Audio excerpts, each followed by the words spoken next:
Okay, so welcome everybody. Yeah, raise your hand if you really want a copy of the PowerPoint presentation. So it's great to see you here today. Before we start with our keynote address today, I want to tell you next week we'll be doing a presentation on 10 things you didn't know about the Reformation. It's Reformation Sunday, so we'll do 10 things that you didn't know, probably, about the Reformation. Setting us up for the Reformation, we have Sandy Gessner-Crabtree, who is the director of, not teaching and learning, director of something really, she'll tell you. Sandy's been an educator for all of her life. She's been principal for 5 years now. She works at the ESD. I'll let her share some more about that. She and I have had conversations for a long time about the Lutheran tradition and how great it is, and in particular today you're going to hear how helpful it is for your brain. So, with that, let me say a prayer and we'll get started. No, you're saying the prayer. Okay. Welcome, Sandy. Okay, got it. Let's welcome Sandy.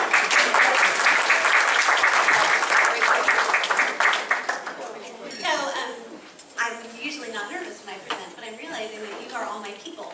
And there is a phrase that it's hard to be a prophet in your own land, so I think that's what I'm feeling. But I'm very humbled to actually be in front of you today. And you need to know that in all the years we've been married, which is closing in on 30, Bill's never let me teach Bible study before. So. And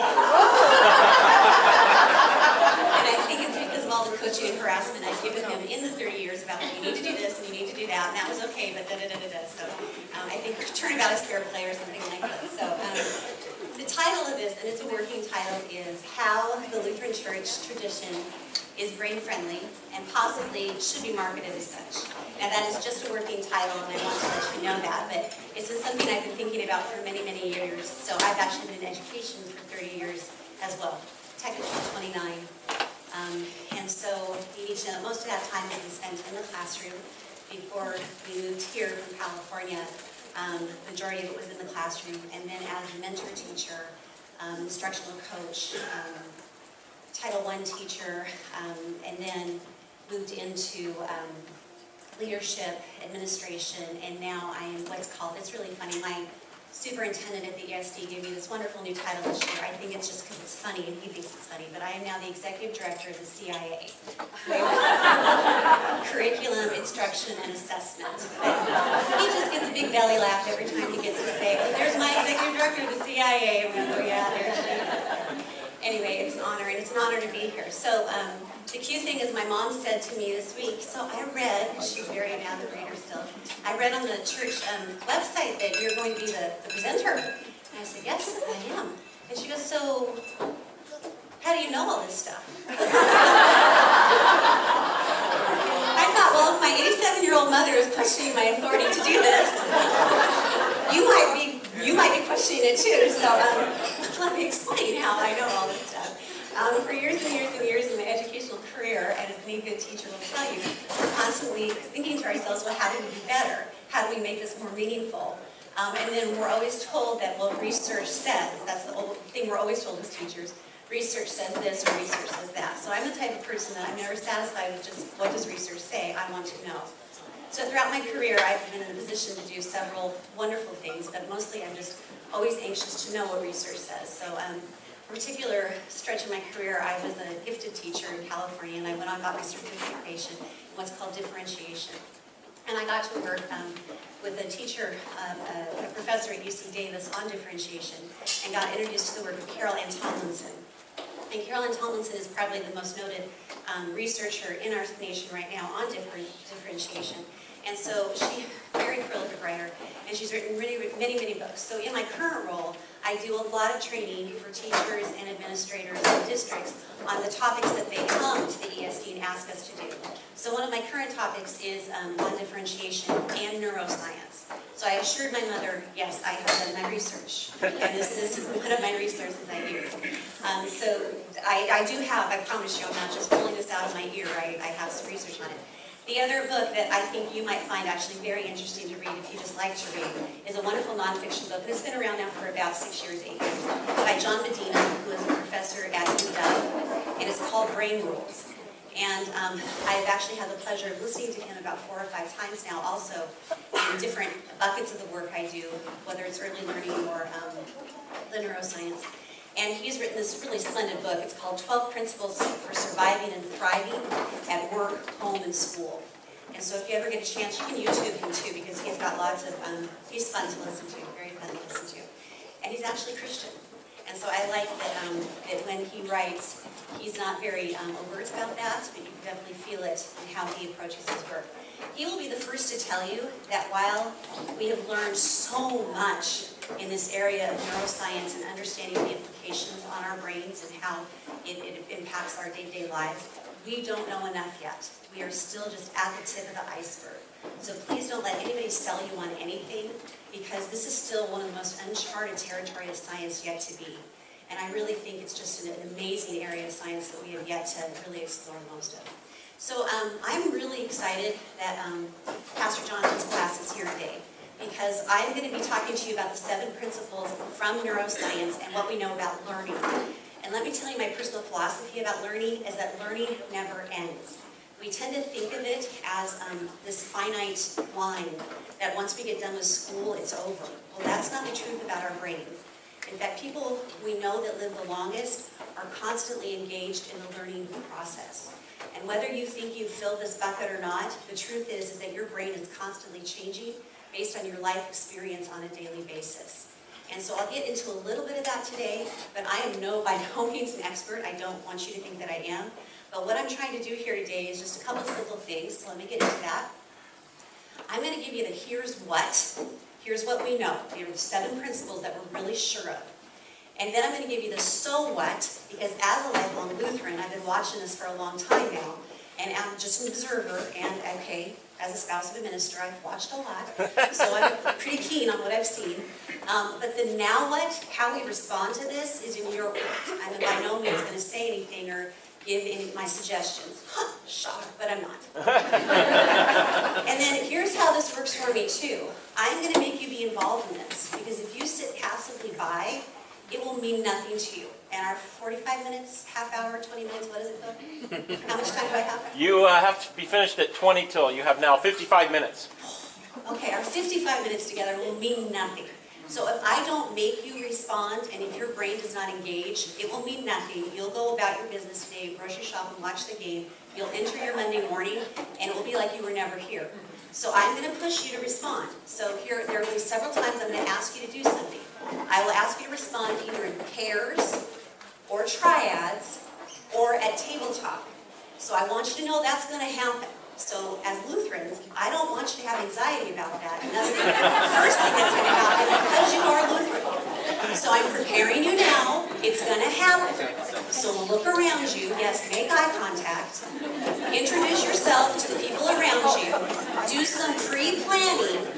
Who might I be comfortable to make eye contact with and actually talk to in sometime during this 55 minutes, because Sandy is going to make me do that.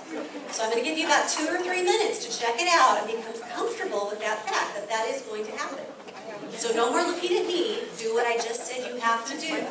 Pre-plan this social experience. You're going to need a pair, you're going to need a triad, and you're going to need a table to type group. Think about it now.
did the right thing. For those of you who could not do that, at least I tried to prepare you for what was to come. You are going to have to talk to people around you at some point in the next 55 minutes. You were fairly warned. So here's the other important thing that you need for your brain. You need to know why we're talking about this today. And I really thought Bill only did this to me because he thought maybe he was feeling sorry for me. Because I've actually been thinking about this idea for a very long time. And I mentioned it to Pastor Paul Meeker, who really listened to me and said, "That's a great idea, Sandy. Why don't you come and present at our clergy meeting in September?" And that was over a year ago. I said, "Of course I'll do that for you, Pastor Meeker, because I think it's a great idea too." What are you trying to say? And so I duly presented, I got everything ready and spent time on it, and the day came, I was so nervous and so excited, and I drove to the place that it was supposed to be, and Bill met me there, and it was just Bill and Pastor Meeker and me.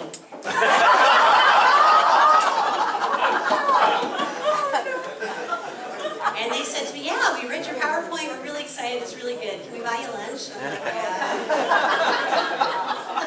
And then Bill looked at me and goes, "Well, you could do my class one day." And I said, "Yeah, you're just feeling sorry for me now." No, I said you can do my class someday. But let me tell you why I decided, okay, this is probably worth doing. In my personal devotion, which I've been trying to get a lot better at, I came across this when I was doing a study on meaning in life and why the Bible calls us to do certain things. And so the reason I think this is meaningful to look at today is because of this verse, these verses from Romans. So let me read this to you and tell you why I think it is worth the next 50 minutes now of us as Christians looking at this word.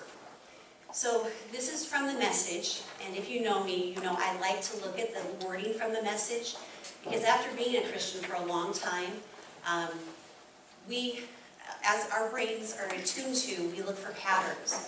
And it's good to actually have novelty in our life, because it shakes up our learning. We can then confirm what we've learned and hold on to, but then the novelty shakes it up, and that asks our brains to either confirm what we've heard, or either reject it or struggle with it. So that's why I'm pushing myself into a different translation of the Bible right now. It doesn't work for everybody. Some people just need the confirmation that they're comfortable with. And we'll talk a little bit about that later in this presentation. So here's what Romans chapter 12, verses 1 through 2 say. And I normally don't read my PowerPoint slides to people, but there are a lot of you here, and it's tiny. So here we go. So here's what I want you to do. God helping you. Take your everyday, ordinary life, you're sleeping, you're eating, you're going to work, and walking around life, and place it before God as an offering. Embracing what God does for you is the best thing you can do for Him. Don't become so well adjusted to your culture that you fit into it without even thinking. Instead, fix your attention on God. You'll be changed from the inside out, readily recognize what He wants from you, and quickly respond to it. Unlike the culture around you, always dragging you down to its level of immaturity, God brings the best out of you, develops well-formed maturity in you. So one of the most challenging things we do in our entire lives as Christians is live in two worlds. We have to. Bill often in his Bible studies will talk about this post-Christian world. And the truth is we are challenged every single day out there, whether we're in the grocery store, in our schools, in our workplaces, in our neighborhoods, to be the best people God calls us to be in our ordinary lives.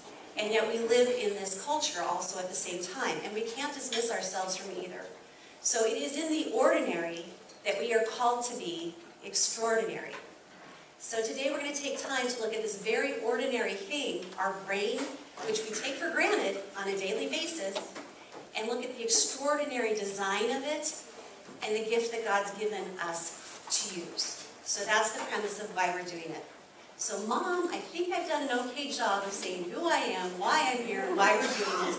If you see her this week, tell her it was okay that Sandy was here today.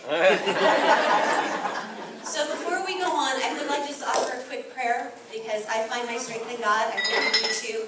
And before we do any more time together, I think it's important to call upon Him to be with us in this time. So if you would just find your prayer posture and just let's close our eyes for a second. Dear God, thank you for bringing us here together. Thank you for this moment of time to look at the ordinary and see your extraordinary handiwork in it. Thank you for letting us wrestle with some concepts that may not be used to us and help us take away some ideas that can benefit our church and benefit us in our ordinary work in our lives that you call us to be extraordinary in. Amen. Amen. Okay, so here are our goals for today for this little part of time together. I'd like to introduce you to the big 7 findings from neuroscience and their impact on learning. That's my important narrow focus today. It's not neuroscience, the big body of it, it's just how we learn. And I think I've already shared with you for the case that this is not just about K-12 education or prenatal through 12 education. This is us and our entire lives as learners. And then secondly, I'd like to explore the Lutheran Church's traditions and practices that are inherently brain-friendly. It's why you are who you are. It's why our churches have such outstanding students out there in all the school systems they're involved in. And then finally, this is kind of a bonus reach goal. Let's try to make some meaning about what this means for you personally and what this could mean for our church as we move forward. So, you first. You need to kind of get your brain primed up and activated for the work we're going to do. I put little, my sister helped me, and thank you very much. If you don't know my beautiful sister, this is Chris Easton, and she's here from Montana. She surprised me for my birthday and gave me a lovely little surprise party yesterday. So you need to clap for her because without her... Sandy, Vicky snuck in as well. Oh my gosh, there's my other beautiful sister. She's from California. You have to clap for her too because she's wonderful too.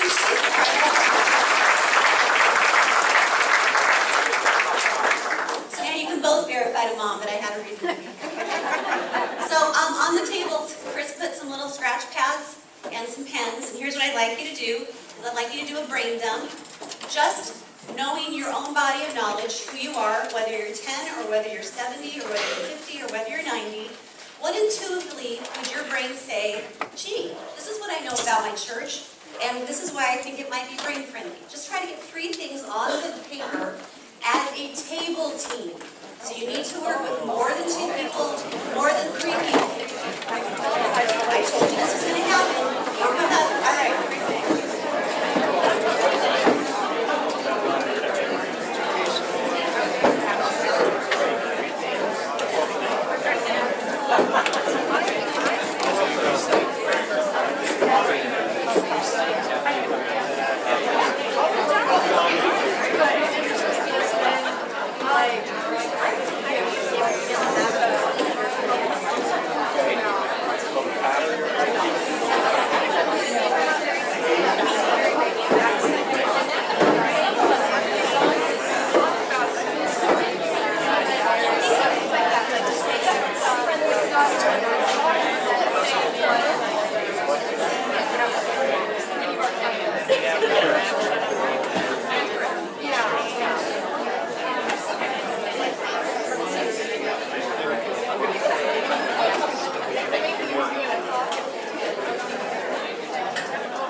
shout outs.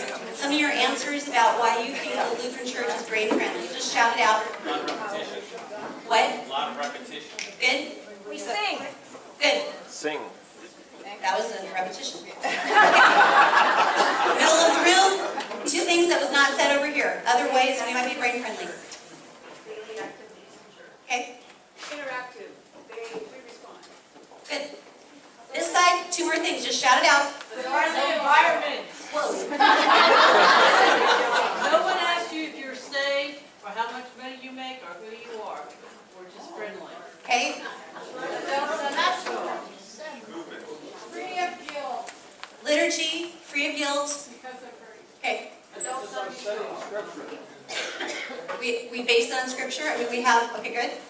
Sermons are connected to things that we do and we already have experience. Relevancy and meaning. Questions are encouraged.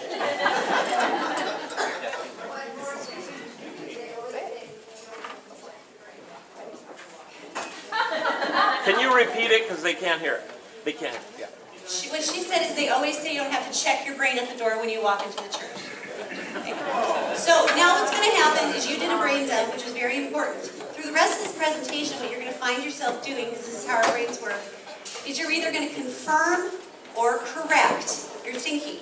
This is what your brain is going to want to do. Okay? And that's a very, very good thing. Again, no right or wrong answer. I'm now going to give you some information, and your brain is either going to confirm it based on the files you already have in your brain, or it's going to correct it somehow, based on your own meaning. It could reject it. It could put it in a new file for you. It can hold on to it. It could decide that it's going to stay in your working memory for about 20 minutes, and then it's going to leave. So your brain's a pretty fascinating thing, but that's what it's going to do with that. So here we go. Here's the big 7 on brain research on how we learn, and then it's going to give you, that's the here's what, and then I'm going to give you the so what, and these are our Lutheran traditions and culture and how we're brain friendly. The little bitty words say this is a working title in no way reflects the fabulous content yet. So here's the first thing you need to know about our brains. Each of our brains is unique. Each of our brains are uniquely organized. So I put a graphic, again my sister did, on each of your tables, and I'm sorry because we do this table thing and then row thing. I wanted to show you that what we know about the brain is this mapping work that's been done. And that's pretty much the big work that's been done. We know from a lot of neuroscience research, what's come out of that is this particular mapping. And that's pretty phenomenal work. We know pretty much every brain is organized in this manner. And this isn't all of it. This is just some of the basic areas and the basic functions that are provided. I couldn't, for lack of not trying, but if you were to slice this, there's one more part I'm going to reference today, but if you were to slice that straight in half, you've heard of the hemispheres, if you were to slice it straight in half, there's this beautiful part in the middle, and it's tiny, and it's almost I think it's protected for a reason. But the limbic system sits in there too, and we're going to talk a little bit about the limbic system, because oddly enough, that's where our emotions are housed. And so we'll get to that in just a little bit. But that's what we know. And so when I say there are basic similarities, we know about the mapping, we know about the regions, we know basically the function. But we know also about now these important differences. So what happens is from birth all the way through to somewhere around the ages of 17 and 18, we are taking things in voraciously. Everything. And that's why they say birth through 3 is such an important time. It is really critical in the brain development. And then what happens around 17 and 18 years old, we do this thing called neurosynapsing, and pruning, I'm sorry. We do a lot of neurosynapsing. The growth of the neurons is just rapid. Around 17 and 18, we do this thing called pruning, is when we start to take away what's not. And I can't explain a whole lot more about that. It's a really fascinating time. And that's where we're just pruning. We're pruning things away, or we're getting rid of things that don't matter anymore. And it's kind of a critical time about shaping who we become as adults. It's not the end. It's certainly not the end. It's just a big dump time, okay? Teenagers, that's why it's a difficult time. And your adults are really trying. It's not your fault. It's not their fault. It's nature. So anyhow, there used to be a belief that we had different intelligences. That was Howard Gardner's work. It wasn't bad work, it was a great hunch. There's just not a lot of research to support that anymore. What we do now know, though, is that we do kind of come out with preferences. We kind of have preferences or learning styles. And that's a good thing, too. It's very impactful when it comes to how schools should respond to learners. But here's the most important thing, is that we truly know this now. One size does not fit all. So for the majority of the people in this room who went through the typical brick and mortar school, that was a very typical agriculturally based calendar, very typical academic sorting type system, and it was definitely a one-size-fits-all type system. So there is really no big surprise that it did what it was supposed to do. Not everybody succeeded. It really wasn't a system that was meant for everyone to succeed. So here's some implications for the Lutheran Church that I've noticed. Since one size doesn't fit all, here's how the Lutheran Church works as a place for making a place at the table for everybody. Saint and sinner. So here's what I've observed. Our Lutheran Church services have certainly metamorphosized in the years that I've belonged. And they do fulfill many different learning preferences. And these are some of the things that you already offer today. We do this beautiful thing called Lutheran Aerobics. We sit, we stand, we kneel sometimes, we hug it out sometimes, we shake hands sometimes. It's great. We sing, we respond, we walk to communion. I love that part. That just seems like a really good thing for those people with a little bit of attention deficit. We get to draw on little white cards if we want to. And there's this kids sermon things that adults get so much more out of than the kids ever do. Let's not kid ourselves about who that's for.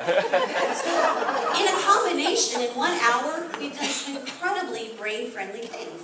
Because one size does not fit all. But we do it in this container of a tradition. So for those who are more traditionalist, it still fills somebody else's needs. So it's an incredible thing that's been created over the years, and it's also pretty adaptive, because it certainly doesn't look the way it did, I don't know, 20 years ago, 10 years ago, 5 years ago. So it has this ability to morph with culture, but not abandon completely the traditions. And I think that is a pretty amazing thing, and I don't know of many other denominations that have been able to hold that together and hold the body of people together that it's been able to do. We certainly have tried different various settings, some to some success and some not so much, but it's not that we haven't tried. So I just think that's a pretty amazing thing. And we do try to make a place, Linda, like you said, for everybody at the table. We try to be very inclusive with who is here. I have never seen somebody turned away when they walk through that door. So we try really hard to make it all come and all are welcome. So here's the second thing we know from brain restriction learning. The brain is a very lean pattern-making machine. I find this one of the most fascinating things of all about the brain. When we take in information, we are taking it in to fit patterns we've already established. If it fits some patterns that we already know about, we cling to it. Our brain just captures that information, like water molecules trying to find other water molecules when you watch drops form. It's an amazing thing. So the frontal lobe, if you want to look at your little map, determines whether the incoming information has any sort of meaning for the individual. It's accomplished by looking for patterns. Intake, though, is only for your short term. So this is why phone numbers are 7 digits. There are actually like 7 places in our short-term memory to hang some information on. The more information the learner can acquire, the more patterns you can gather over time, and so the more of the stuff will stick. If the information is meaningful, then it's more likely to transfer into your long-term memory. So I know you've all had this experience, but I'm going to go ahead and say it anyway. In school, you studied really, really, really hard, you aced the test, you went back the next day, and you couldn't remember anything, right? Right? Right. This is why. There was no meaning involved. So whether that was a spelling test, or whether that was an algebra equation, your brain did not transfer it to long term because you couldn't attach any meaning to it. It was high stakes, you studied really hard, you shoved the information in there, but long term it didn't happen. I, in my life, have taken Spanish 3 times. 3 times, and I've gotten A's each and every time. My Spanish teachers would say I'm a really good Spanish student. I would not be able to survive if somebody dropped me in Mexico right now, because I never used it, it never had any meaning for me, and I didn't get it into my long-term memory. But I was a very good Spanish student. So, here's how this has meaning for us as Lutherans. We ace this pattern thing, man. We are so good at patterns. Each Sunday is a pattern. What you are experiencing right now, you have come here. This is the right time on Sunday to be in Sunday school, and we're here. The church year has a cycle. We call that the lectionary. The church week has a pattern. I can tell you when the quilters are meeting. I can tell you when the Hardy Mills are. The liturgy has a pattern. We do this beautiful thing of call and response. The hymns have a pattern, for Pete's sake. There are verses and there are stanzas. And the law in the Old Testament is a pattern. If, then. And we really like that. We like that. That is rule number 1. We like rules. Patterns evolve into rules sometimes. It's not enough for the brain, but it's a very good start for a lot of things. Rituals are also very important. Rituals are a form of pattern making. Again, they're not enough. We'll see that in a couple of other these rules, a couple of other these findings, but ritual is important too, and rituals are a form of pattern making. So we've got some really incredible patterns going on in our Lutheran Church. So here's what I'd like you to do. I'd like you to turn and talk with one other human being in this room. And I'd like you to think about other patterns that you've noticed that I might have missed on this list. What other patterns have you noticed about our Lutheran Church traditions, in your experience, that I might have missed on this list? It's not painful. It's only going to be 30 seconds. Turn and talk.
Because without this performing well, a lot of bad things can happen.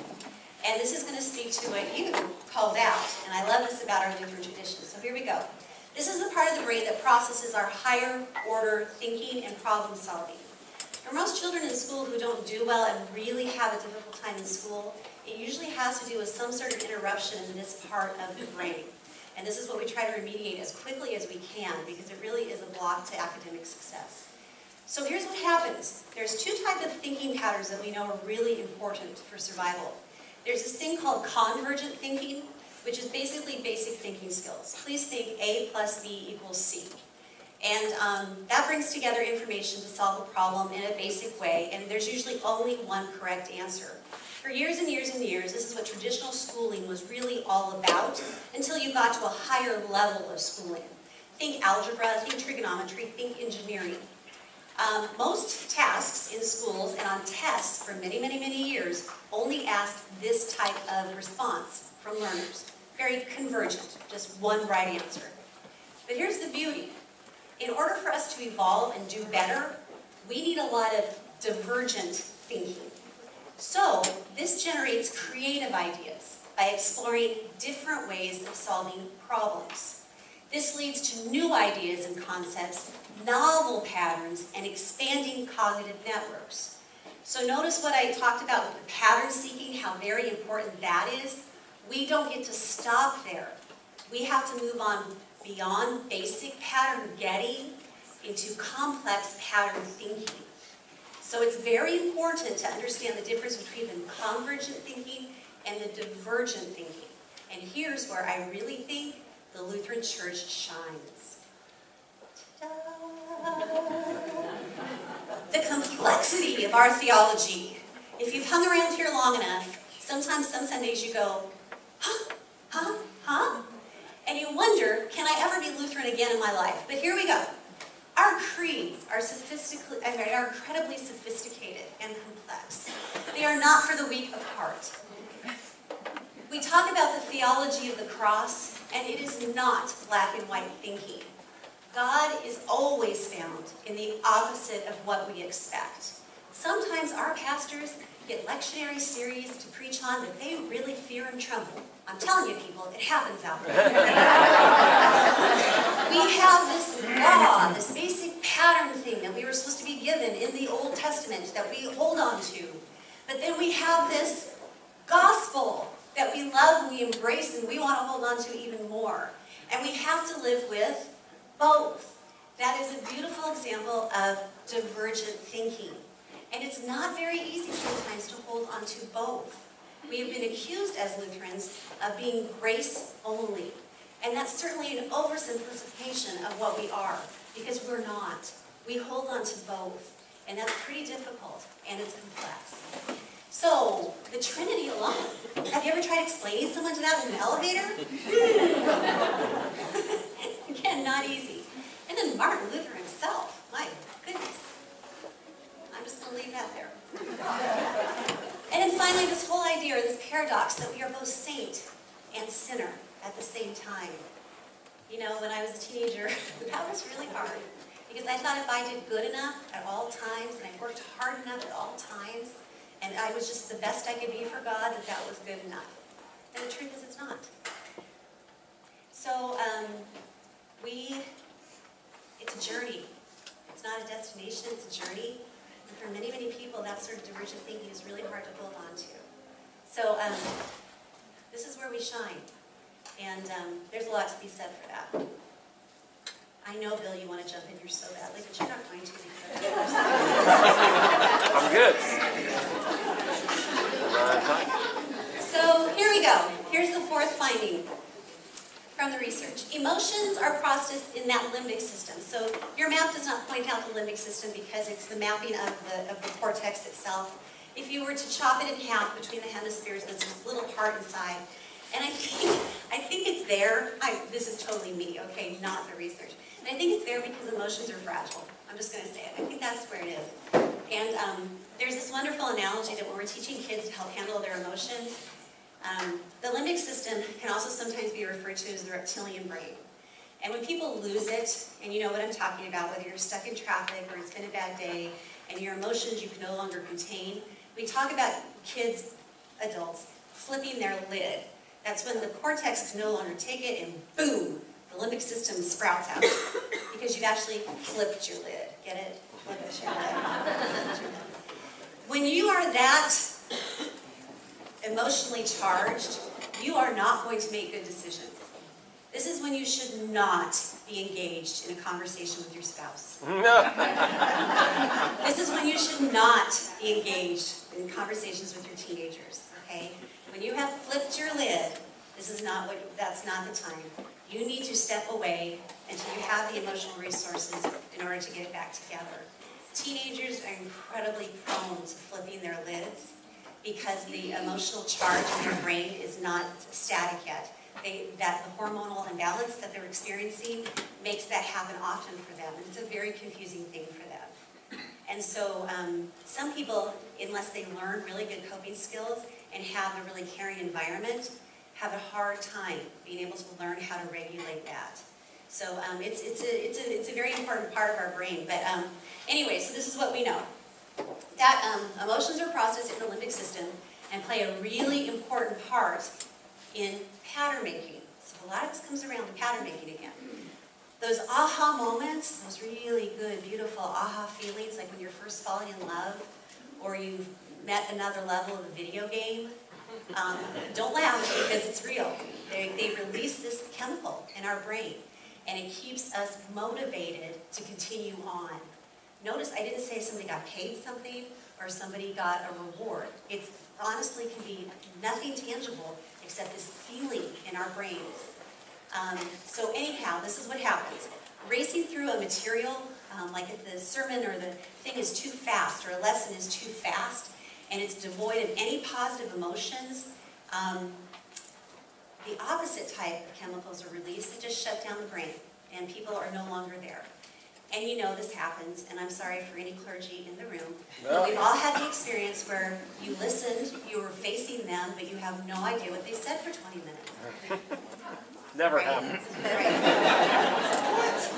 What was that? Yeah, it has. What did you Let's say? say it this way, I'm sorry.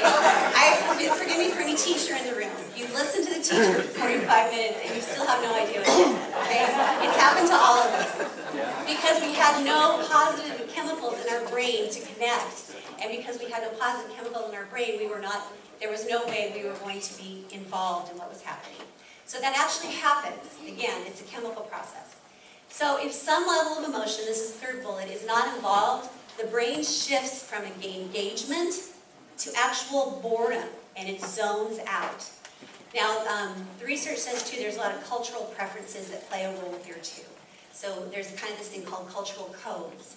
So for Lutherans, there are things that you're going to pay attention to that other cultures may find totally boring and would never even consider being interested in. So that's more about cultural code work. So how does this play out with us as Lutherans? So social connectedness is incredibly important. Learning is as much of a social experience, and we also involve something called emotional tuning. This whole group thing is incredibly important. So here it is. We may not all come into the church on our own accord. Usually the Lutheran tradition has been pretty familial in nature. We often stay because of that connection, whether it's familial or whether because of other relationships becoming established. And there are various types of connectedness that makes it happen. We seem to oversimplify in this day and age that, like if small groups become really important, well then that's the answer. Everybody has to be involved in a small group. For some people, it may just be the simple act of coming onto this campus once a week. That may be all they need to feel connected. For other people, it may be being on this campus 7 times a week. That may be their quota that they need. So we can't oversimplify how much is too much and how much is too little. We also stay because it usually feeds some part of us emotionally, even though traditionally as Northern European type Lutherans, we're not very emotive. But we do get fed emotionally, and that's important. So in religion, oftentimes and in churches, we've talked about mountaintop experiences. Those do carry a lot of weight with people of faith. Here's where meaning making begins to become incredibly important. And this is why what people get out of the sermon each Sunday widely varies depending on what meaning making is happening for them at the time. So it's really funny. Some Sundays people will go and say, that was your best sermon ever. And other people that are usually wise will go, yeah, it was pretty good. So the meaning making happens on a very personal level. So here's what I'd like you to do. I'd like you to quickly talk with 2 other people, so you're in a triad this time. Don't give me that look. I warned you this was happening. And you're going to talk about what brought you into this church or a church family and what keeps you here. What brought you in and what keeps you here. Go ahead and turn and talk. Yeah, this should be your third. Oh, yeah. Okay, so what part is there? So, location, colors, location,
And here's why.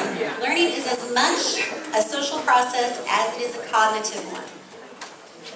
So for those years and years and years we sat silently in a classroom, oh, what shame, just joking. Okay, we learn by observing others. If you don't believe that, you need to, because it is as much about, when I was talking so much about pattern making, that is crucial here. Those little eyes that open wide right away when a child is born, that is what they're doing immediately. They're starting to search for patterns, and they watch everything.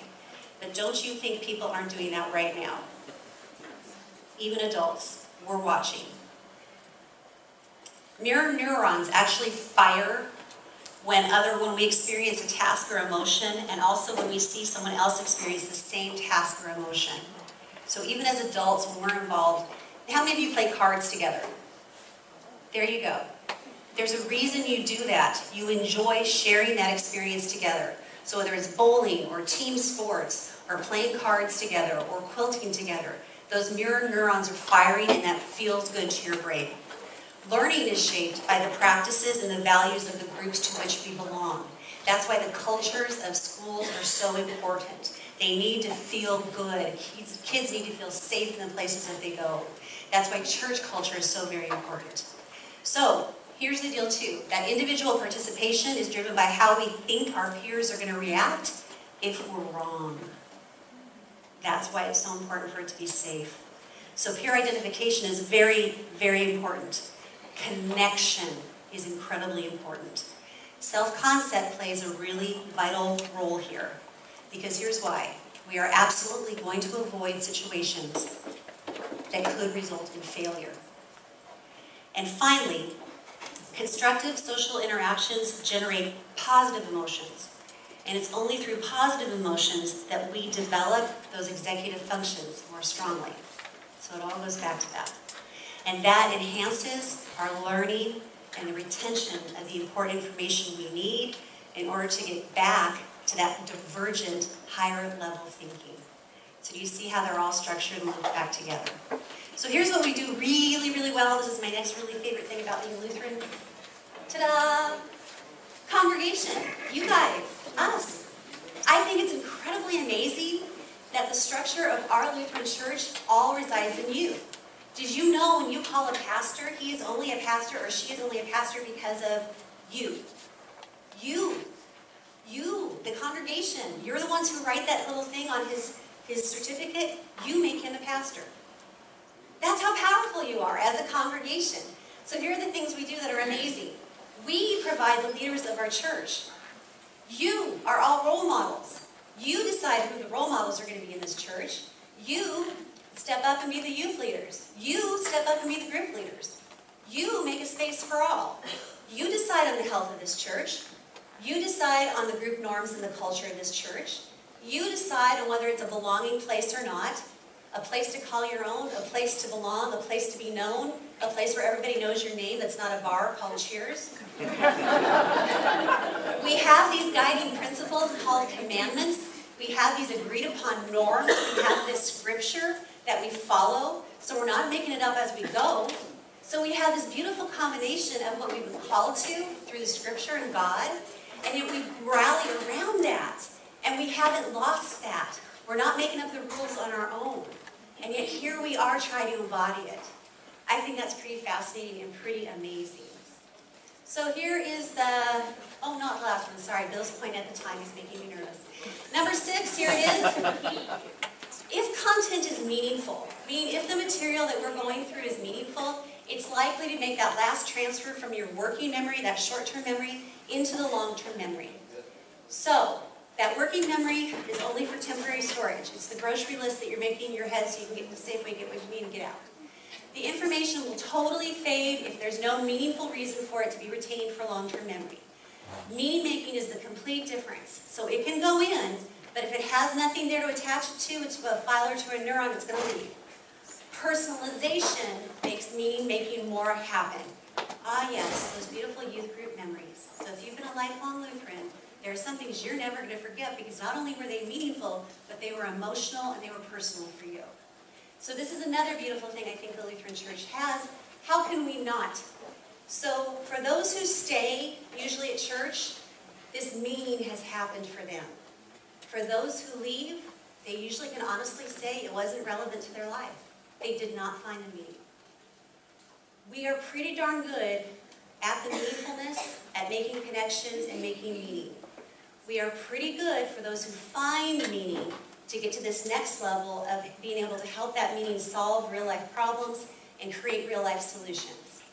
We are pretty good at providing opportunities for connections and meaning-making to happen on home field. That's important. Home field means the context of the life you're living, not some other superfluous level that we want to be living. Intuitively, here's what we know, that while we embrace ritual as Lutherans, ritual alone is not enough.